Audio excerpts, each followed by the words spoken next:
for this phenomenon. God forbid we acknowledge the fact that we women simply have a lot to say, and the less chatty sex would do well to listen to us.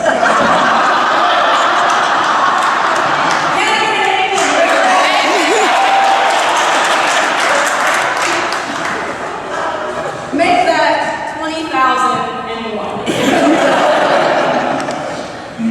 And because I have a hard time believing that the brain chemistry of men and women has changed so drastically over the last 2,000 years or so, it baffles me that only 1.1% of all words spoken in the Bible are spoken by women. 1.1%.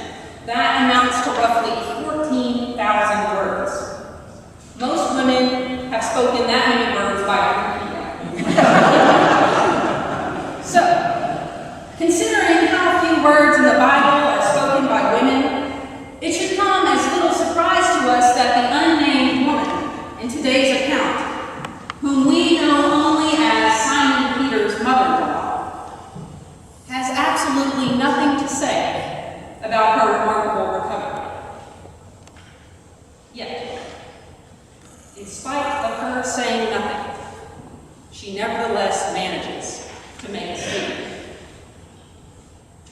In verse 31, we're told that Jesus took her by the hand, lifted her up, and without skipping a beat, she was on her feet, serving her.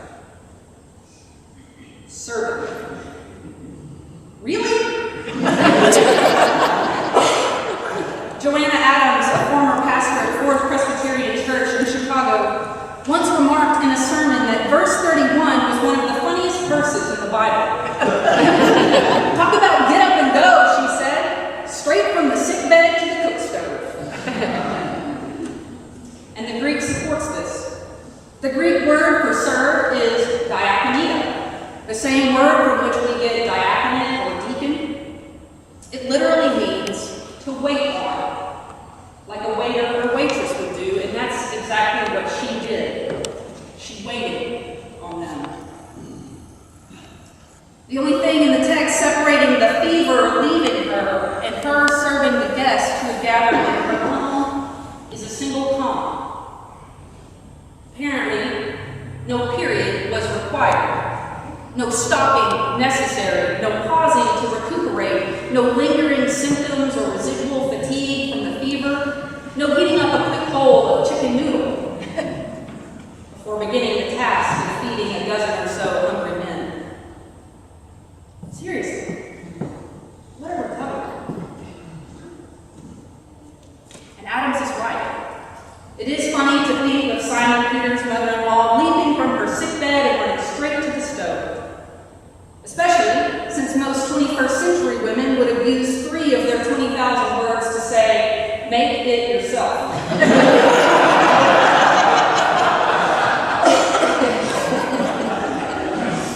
But what's not funny here is to deny the statement about gender made by the words to the right of the comma in verse 31, and she served them.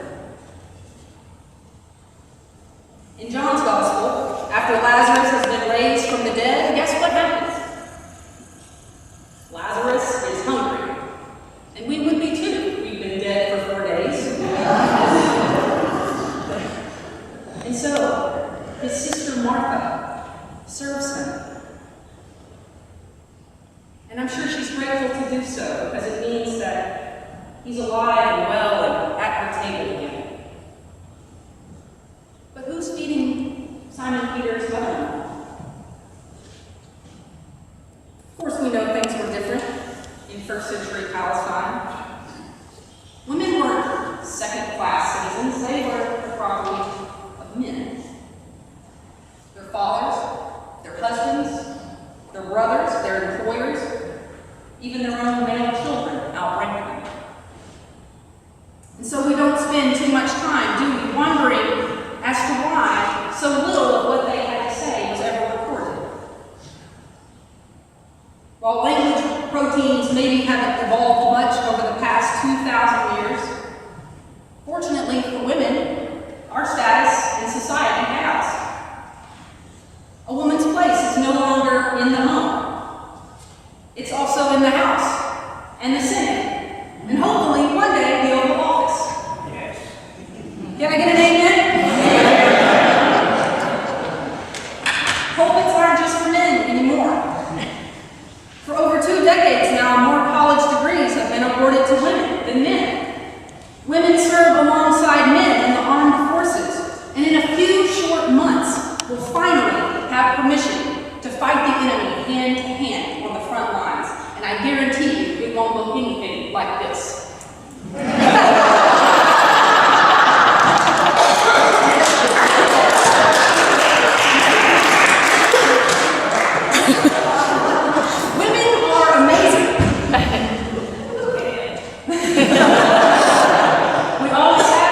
people being asked to run, throw, and fight like a girl. And instead of simply doing these actions, each person weakly reenacted them by accidentally dropping the ball or slapping instead of punching. But when these same questions were asked of young girls, they ran, threw, and fought aggressively, like anyone would. The implication?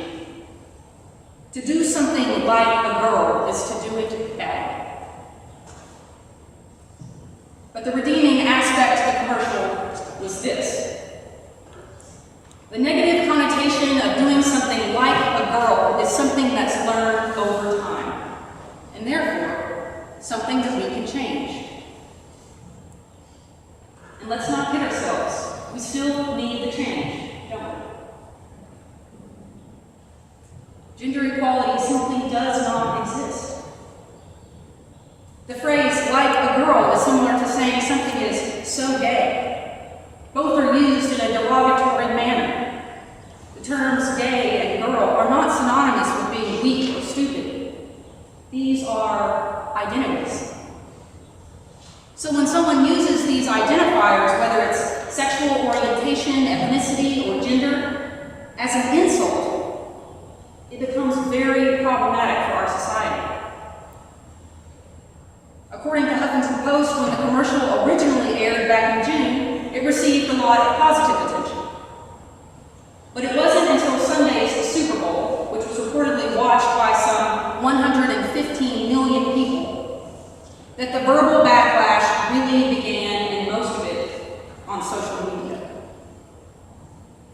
Within minutes of the ad airing, women took to Twitter to describe what they do like a girl and how their gender doesn't stop them from being strong and powerful.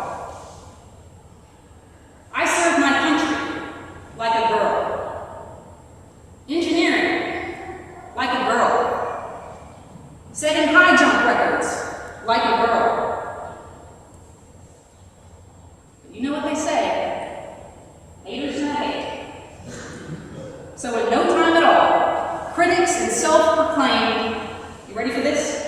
Meninist, that's the opposite of feminist, in case you were wondering, also took to social media to gripe that it was unfair that the Always ad pertained only to women.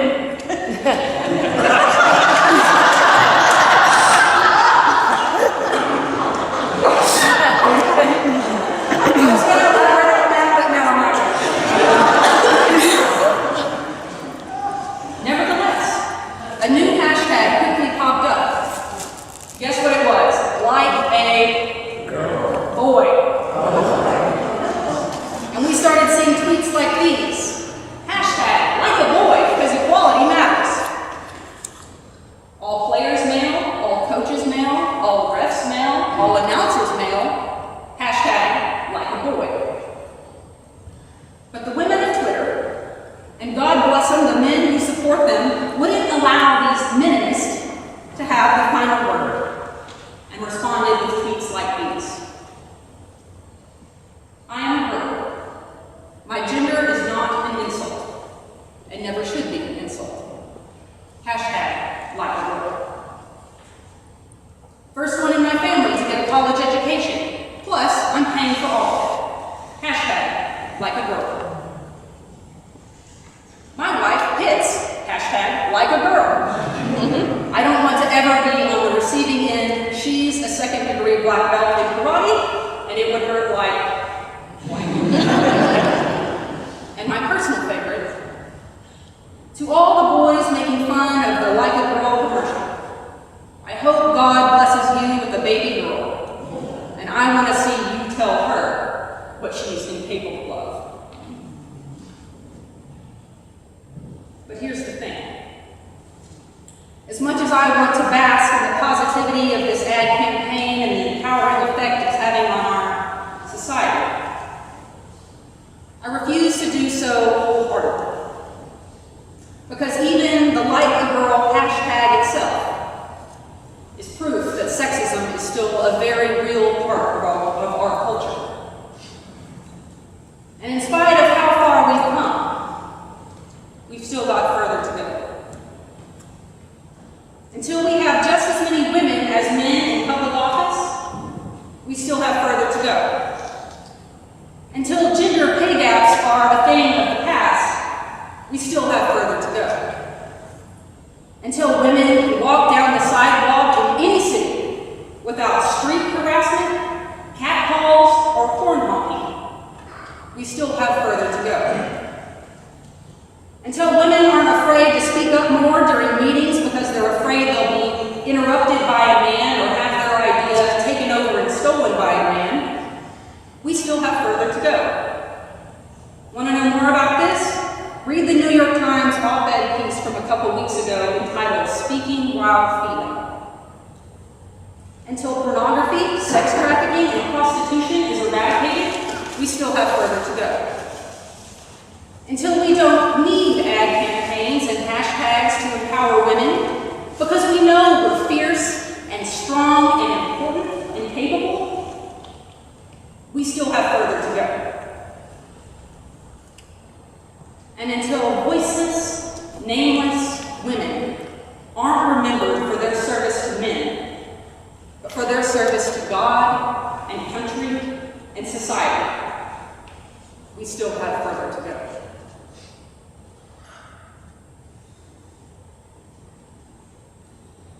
So how do we get there? Remember verse 31? We laughed at what was to the right of the comma. But what about what's to the left? Jesus came, took her by the hand, and lifted her up.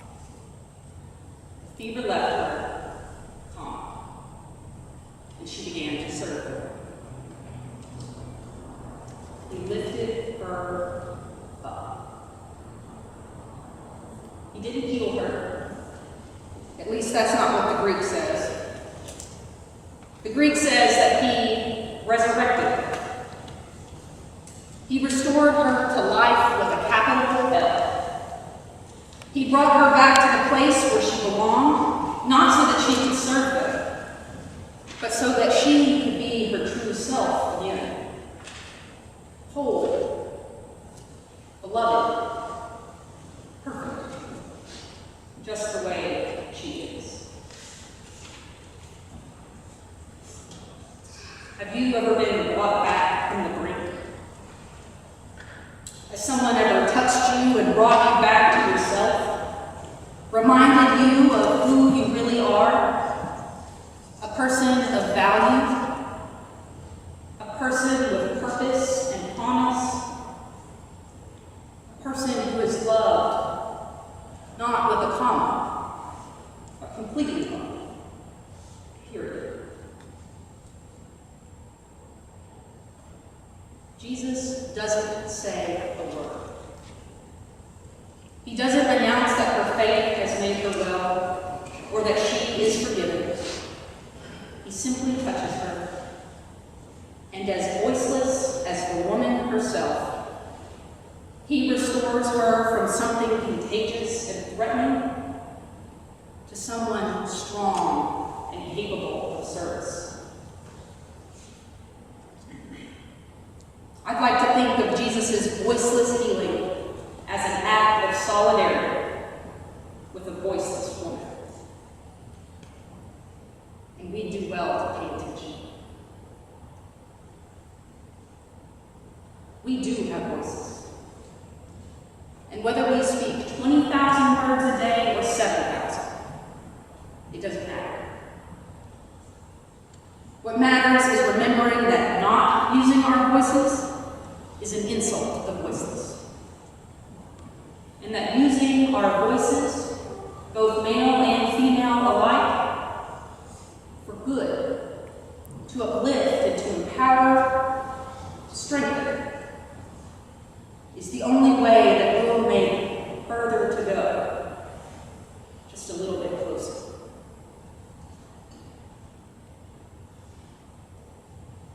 So while the nameless mother-in-law's response to her recovery may have been lost to history, were she to have tweeted about this experience, perhaps this is what she would